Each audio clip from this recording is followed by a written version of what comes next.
Picture this. Magellan arrives in Cebu, talks about Christianity, and Raha Humabon simply says, "Pas muna bay."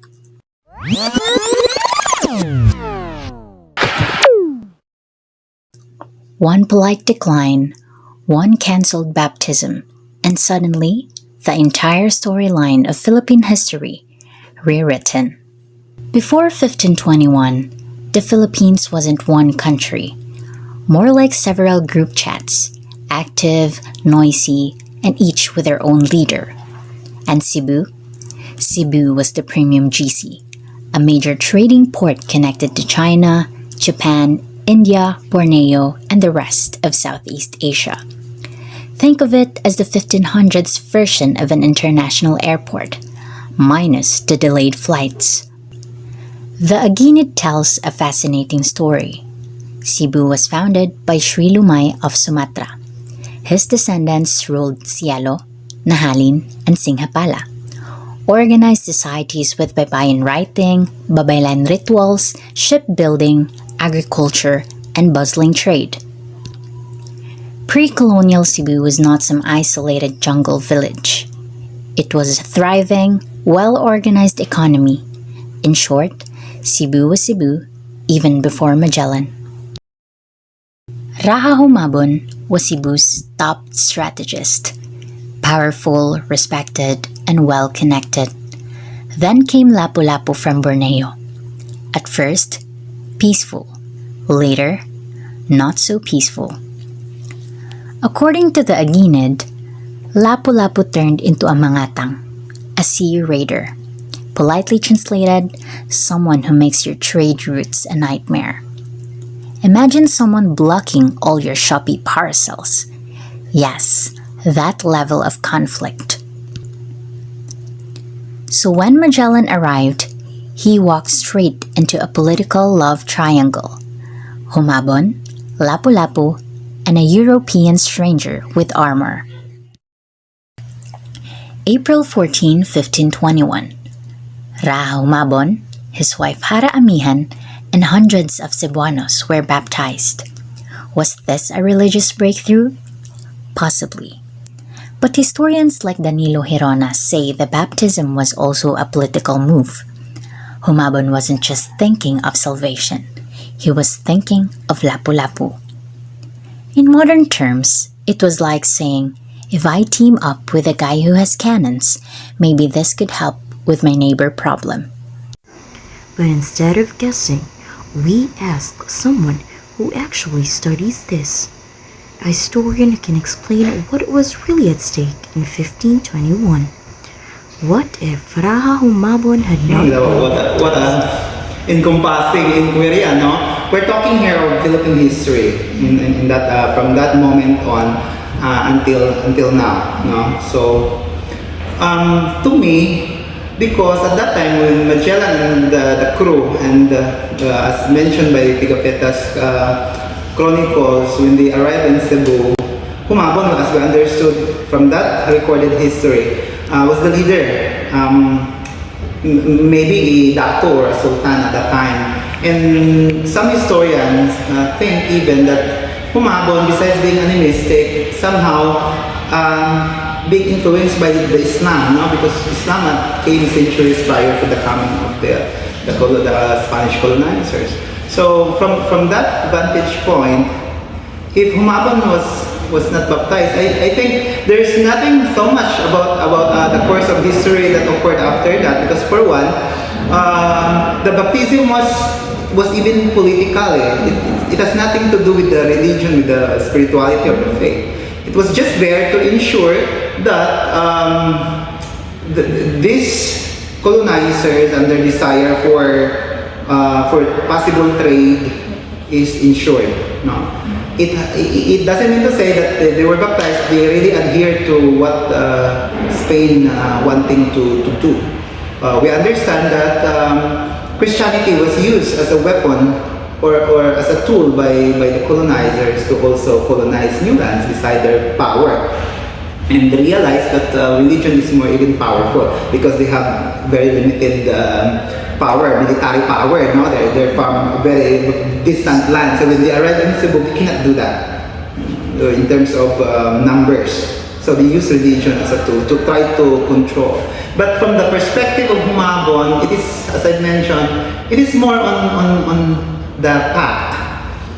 They use that as a means to, yeah, we agreed among ourselves that you're here for, because from the perspective of Humabon, if my memory serves me right, they arrived in the port of Cebu to conduct trade.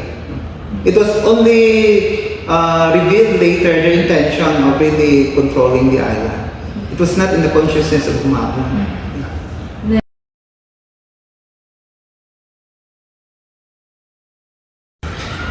The concept of Philippines is a very new concept. It's a post-World War concept. Although Rizal posited that time to really come up with one identity, because that is what he observed when he went to Europe. No? To become a nation, you have a singular monolith identity. And that there comes the concept of Filipino as an identity. For a civilization to move forward, it has to have a monolith identity. And in the case of the Philippines, we are of various qualities. We don't even have a very strong civilization or empire at that time, except for Butuan and Maguindanao. So in the case of Cebu, I think that is not the direction of the people at the time of Cebu, of Mindanao, of the Sulu Sultanate, to really come up a conglomeration, because conglomeration is a Western concept. No? Had it been colonizers not arrived in our island, we remain so. We remain scattered, because if we try to look at history in Southeast Asia, it was a larger force that, glue people together to become a nation or to become an empire, like the Majapahit, like the Srivijayan, like the Champa, and it's because of the influence of Hinduism. In the case of the Philippines, I think it remains that way, that we become scattered, we become an independent polities or estado or barangay or community. There is no really, to me, driving force that will glue us together to become a nation.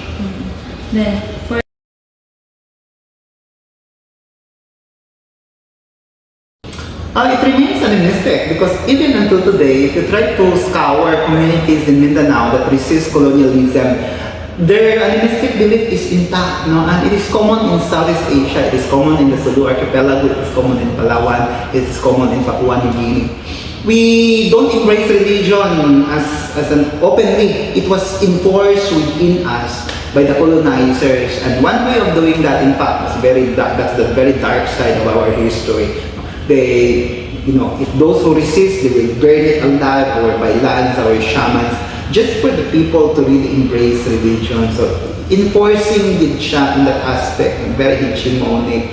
So because of our strong, it is in our identity, in our consciousness to become animistic, and it is, to me, it's a very effective way of having closer ties with nature. Imagine now how the West changed everything, our paradigm, and just because of that, it damaged so much Cebu in terms of climate crisis, in terms of economics, in terms of progress. But our concept of progress is closer to the spiritual world, to nature, by not cutting trees, by not mining our mountain. And that is the spirituality that our ancestors dwells on.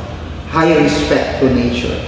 No? So if we remove Christianity as a hegemonic religion, or their forced imposition among us, we remain that way. We remain spiritual people, like those in Bhutan, in Nepal, or wherever Asian nation we are at now.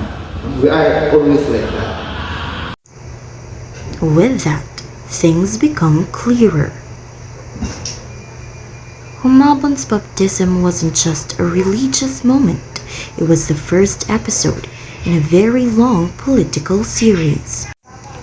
The kind of series where one decision in episode 1 decides the entire finale. April 27, 1521. The most famous beach fight in Philippine history. and we only know the details from one man. Antonio Picafetta. If this were a movie, he's the only cameraman on set. Picafetta says Magellan sent Lapu-Lapu a message. Submit to the King of Spain. Lapu-Lapu basically replied, try me. Magellan enters the beach at low tide, which is the 1521 version of, Sir, hindi kasya ang sasakyan. cannons, too far. Crossbows, useless. Armor, too heavy. Hazards, on. Magellan falls under a rain of arrows and bamboo spears. There was no one-on-one duel between Magellan and Lapu-Lapu. Not exactly, they're running across the beach with a spear type. Magellan's death delayed Spanish colonization for 44 years. Humabon later turned on the remaining Spaniards. And Juan Sebastian Elcano, not Magellan, completed the first circumnavigation.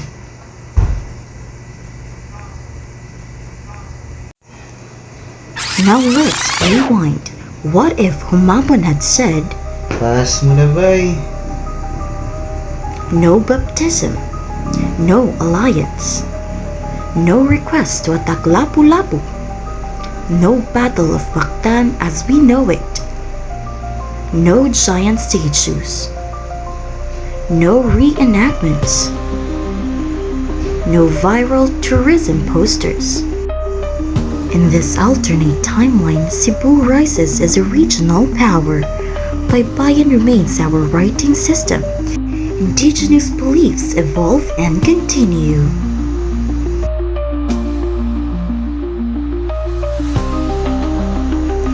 And instead of Philippines, we might have several independent kingdoms.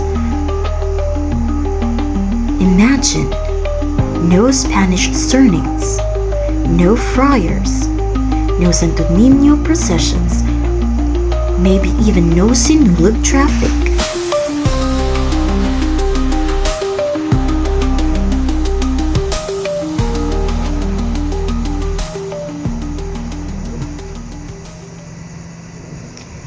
Historiography. Our version of 1521 depends on the sources we choose to trust. Picafetta documents the event, but from a European perspective. The Aeneid preserves Cebuano memory, but mixes fact with poetic storytelling. Modern historians Herona Ocampo re-examine these events with Filipino insight. Serdico provides academic grounding based on local history and context.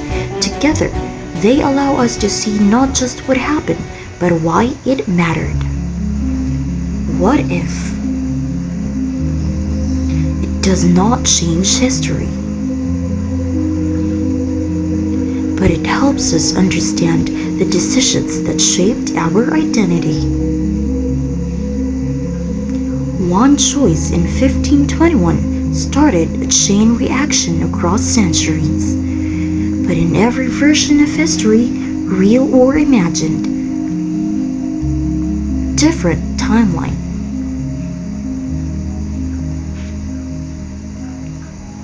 Same spirit.